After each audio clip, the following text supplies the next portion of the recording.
Hello everyone! In this video tutorial, we will guide you on how to merge cells in Google Sheets. So, let's dive right in.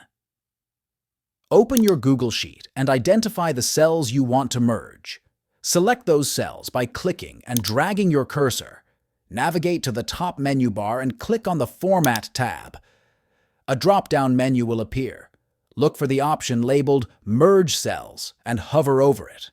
You'll see several sub-options for merging. Merge All. This combines all selected cells into one large cell. Merge Horizontally. This merges cells only across rows, creating a wider single cell. Merge Vertically.